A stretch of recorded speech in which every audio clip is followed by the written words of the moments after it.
Hello bookworms, welcome back to my channel. Today's video we're going to be chatting about all of my fall and autumnal book recommendations. Books that I think should definitely be on your list for this coming spooky season.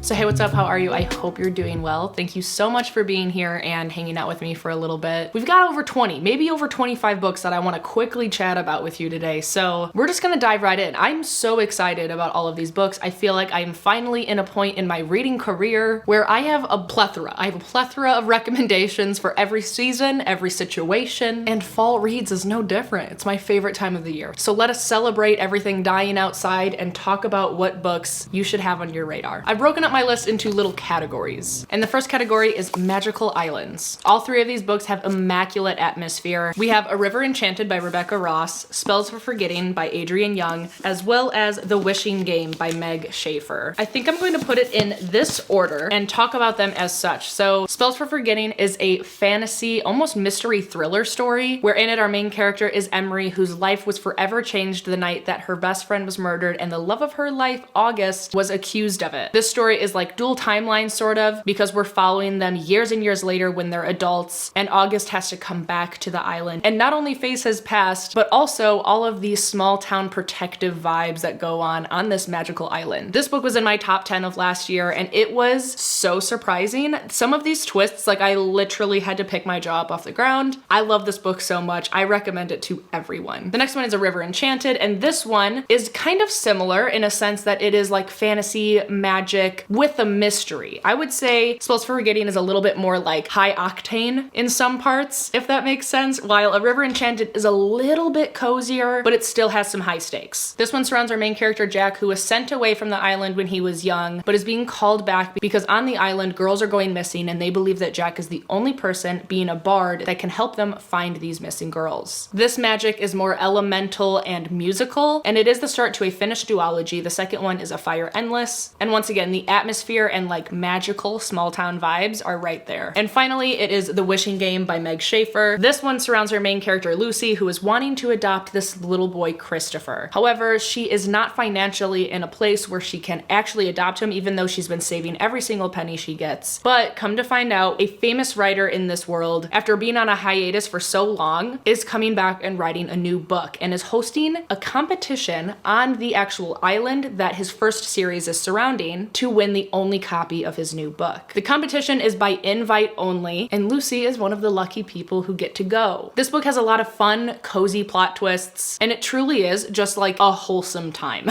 I think this book might be on my most surprising of the year because going into it, I really didn't know what to expect since it is pitched as Willy Wonka and the Chocolate Factory, and that movie just like gives me weird vibes. So I didn't know how I could really love this, but I'll be the first to tell you, I had such a good time reading this book, and I think that you might too. Keeping on the cozy fantasy train, I have to recommend Legends and Lattes by Travis Baldree, as well as Bookshops and Bone Dust, which comes out on November 7th. It is the classic cozy fantasy that is pitched as high fantasy with low stakes. You're following your main character Viv, who was once a mercenary running with the Rockham's Ravens, but is now wanting to hang up her sword and settle down. She's dreaming of opening her own cafe and selling coffee and pastries, but of course nothing goes without complications. In the low stakes part of this book, I don't necessarily agree with, because were some parts that I was like a little bit anxious. But I remember going into this book not knowing how I would find it because I'm someone who loves like intense action-packed fantasy. So I was a little bit nervous, but I loved this book. I remember it was the first time in a long time that I finished a book and immediately wanted to reread it. So I hope that you have or will enjoy this title if you do pick it up. Whenever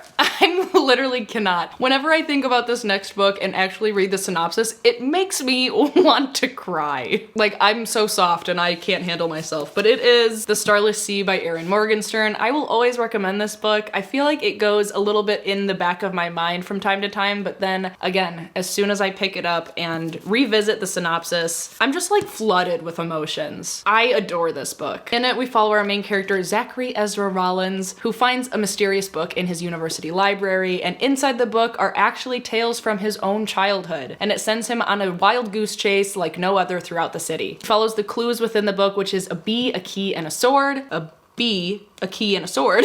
And they guide him to a masquerade ball, a dangerous secret club, and finally through a magical doorway created by the fierce and mysterious Mirabelle.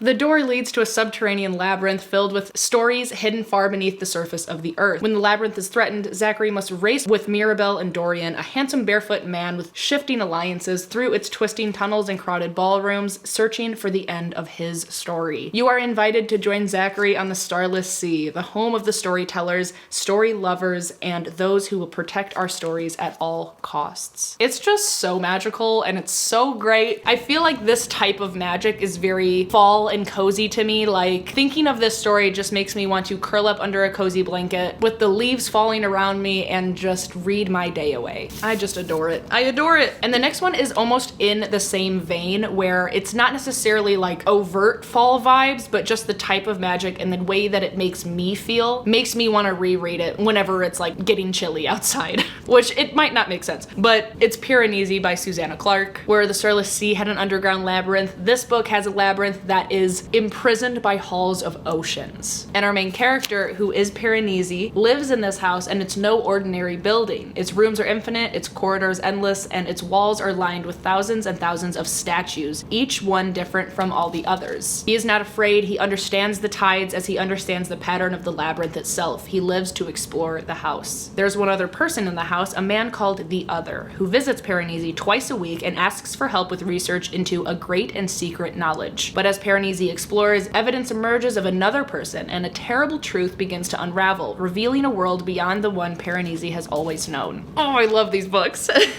This one is short, but it packs a punch. There's a little bit of an element of a mystery going on because you start to realize that the world isn't exactly what it seems, and there is way more to be uncovered. But not only that, the atmosphere that Susanna Clarke is able to write is just so stunning. And again, maybe these two aren't necessarily like overtly fall, but it's the vibes that make me want to recommend it, so I'm going to. Read them whenever you want, but I'm recommending them to you now. The next category, we are going to do witchy books, which is overtly fall, all right? The first book that I will recommend to everyone every single year of my life, because I literally have a tattoo on my shoulder that isn't necessarily about this book, but like was the catalyst for that tattoo, you know what I'm saying? And the book, of course, is The Once and Future Witches by Alex E. Harrow. The catchphrase of this book is one of my favorites forever. It is, "I am terrified and I am terrible. I am fearful and I am something to be feared." In this story, we're following our three main characters who are magical, witchy, estranged sisters. They are James Juniper, Agnes Amaranth, and Beatrice Belladonna. They find each other in New Salem once they are a little bit more grown up, and they join the suffragists of New Salem. They begin to pursue the forgotten words and ways that might turn the women's movement into the witches' movement. Stalked by shadows and sickness, hunted by forces that will not suffer a witch to vote, and perhaps not even to live, the sisters will need to delve into their oldest magics, draw new alliances, and heal the bond between them if they want to survive. There is no such thing as witches, but there will be. I just love it. I know that this book might have found me at the perfect time, and that's why it made such a huge impact on me. I truly believe that this book is best consumed when it is chilly and the leaves are changing colors, they're falling all around you. That's how it was outside when I was reading this book, and it was truly magical because that is exactly what was happening in this book. The atmosphere in here was just literally so perfect. It was the best reading experience, reading this at that time, and I just hold it in such a special place in my heart. I love these characters. I would love for you to enjoy this book as well. The next witchy book is Wayward by Amelia Hart. Another crow. Can we talk about it?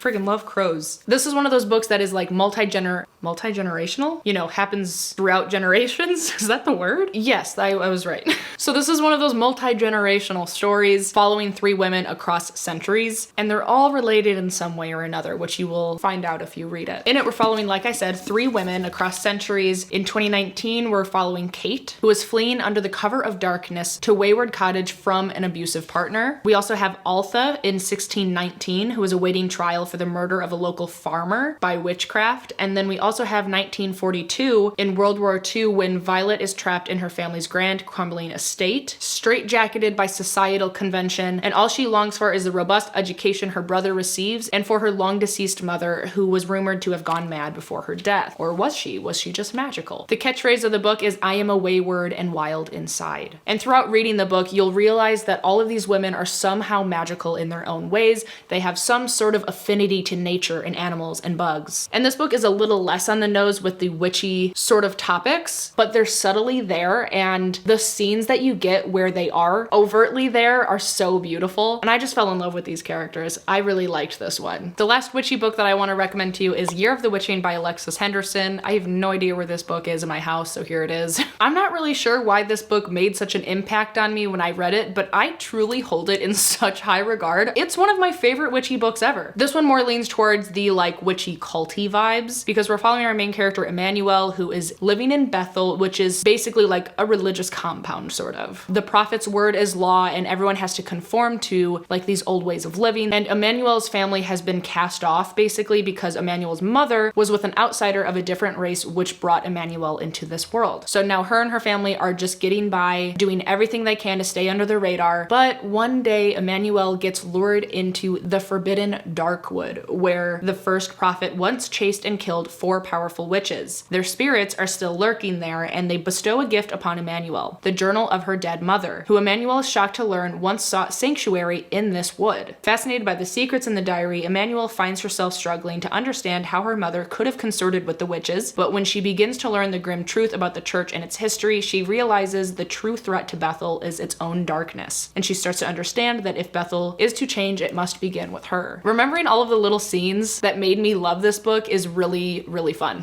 because the characters and the atmosphere, they were all so compelling. Might be a little bit more of a slow burn, but I really like that in my like spooky, eerie books. So I hope that you do too. Next, we have 2 dark academia books that I want to recommend. The first being If We Were Villains by M.L. Rio. This book follows our main set of characters who are Shakespearean actors at Delacour Classical Conservatory. And it's a place of keen ambition and fierce competition. In this secluded world of firelight and leather-bound books, Oliver and his friends play the same roles on stage and off: hero, villain, tyrant, temptress, ingenue, and extra. But in their 4th and final year, good-natured rivalries turn ugly, and on opening night, real violence invades the students' world of make-believe. In the morning, the 4th years find themselves finding their very own tragedy and their greatest acting challenge yet, convincing the police, each other, and themselves that they are innocent. They find one of their friends dead, and one of these main characters takes the fall for it. We're following Oliver, who was put away for this crime, and after he serves his time, he gets let out, and the old deputy chief that ran the case is there waiting for him, wanting to know like what really happened. So we're following Oliver as he's telling the deputy what actually happened. It's jumping from the present timeline back to when the situation was actually happening. Those dual timelines are executed perfectly. The way that the story is told, with these characters jumping in and out of prose from Shakespeare, is a little bit pretentious, and it's my favorite thing ever. It was so good. This book was a solid 4 stars until the last like 50 pages, and then it just ramped up, and it is one of my favorite books ever now. Truly, I hold it so high. It is so much fun, and I think you should read it.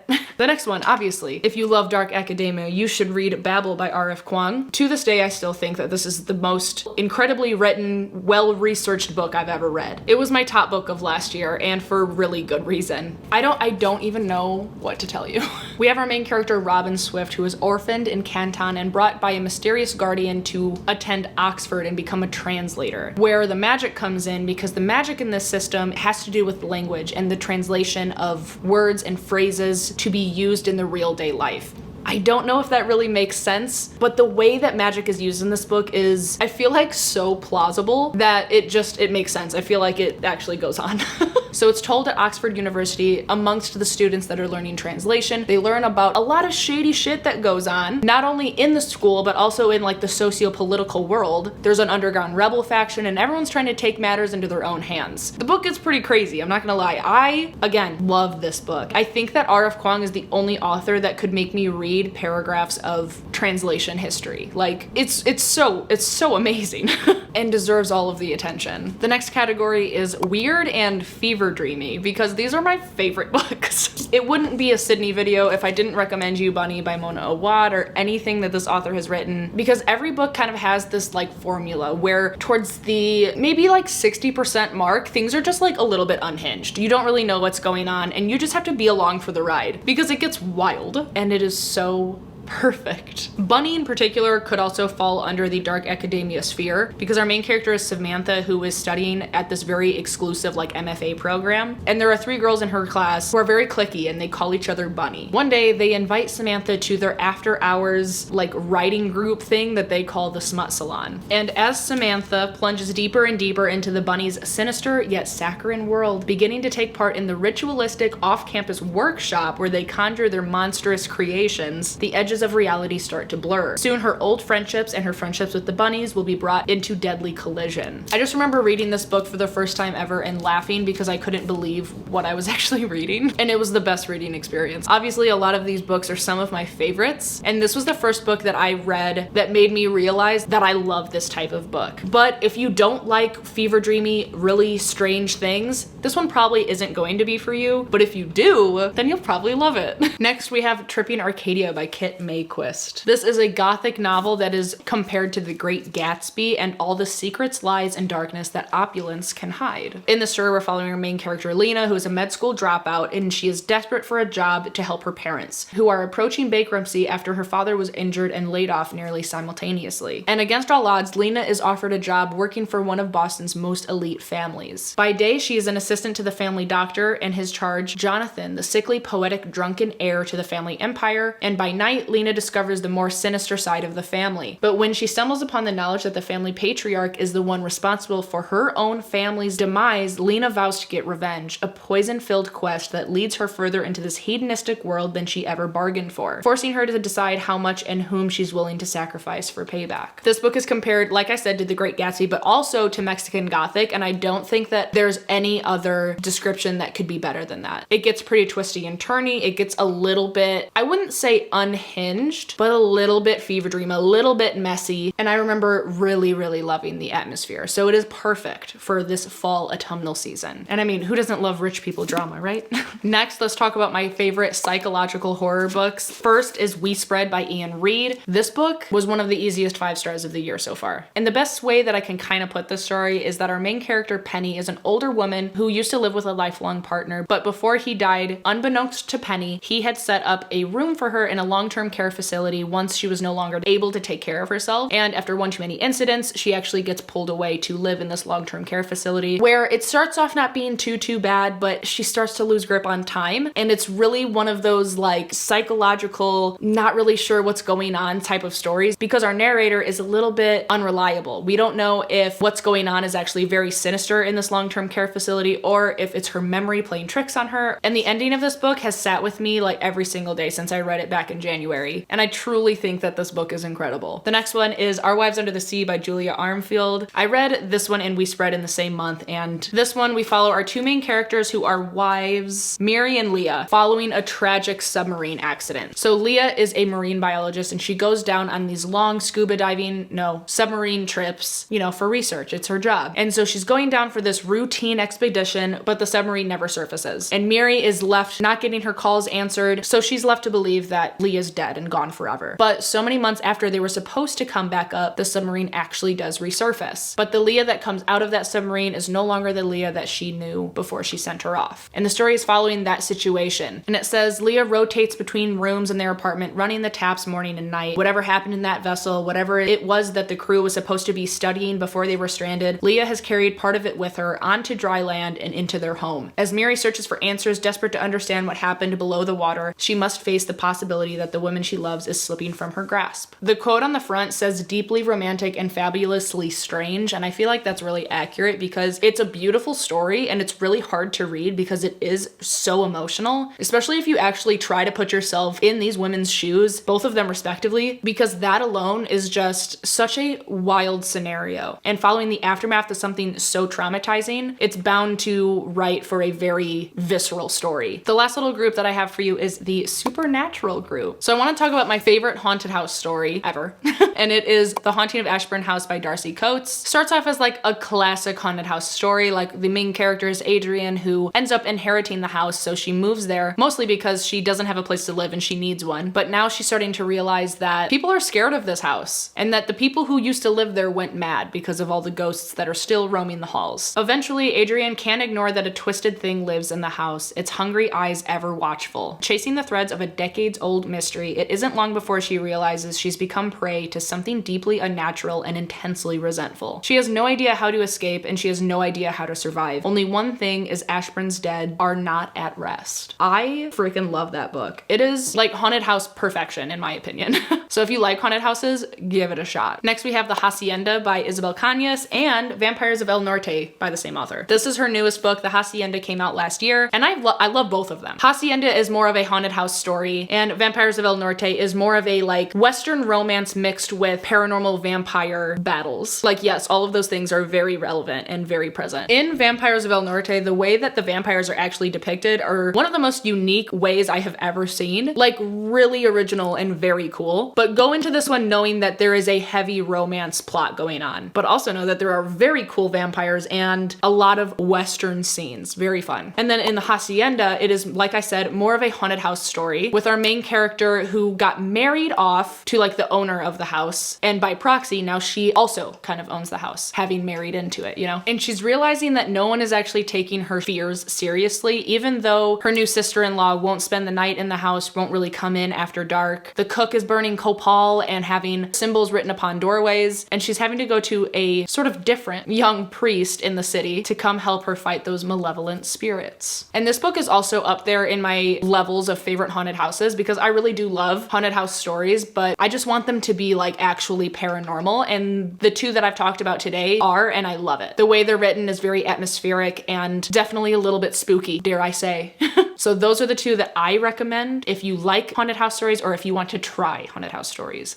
Okay, just a couple more. You ready? Let's go. The next two The next two are not for everyone, but I love them. First one is The Book Eaters by Sun Yudin. In this world, there are basically like three types of people. Normal humans, but then in like the fantasy part of the world, there are book eaters and then there are mind eaters. The vast majority of people are book eaters and they consume actual books. They consume stories for their food and nutrition. And if you follow that logic, you can kind of guess that mind eaters are basically cannibals and they have to consume human brain in order to stay alive. And in the story, we're following our main character, Devon, whose son is a mind eater, and they are on the run from the families who control these people and would want to take her son away from her. So they're on the run looking for refuge, and it's following that situation. It's a little bit of a slow burn, but the ultimate storyline is so original and exciting, and eventually there's this little like culty religious vibe that goes on too. So I was into it. It was a really fun story for me. Okay, the next one, not a lot of people love, but in the hopes that there are some people out there like me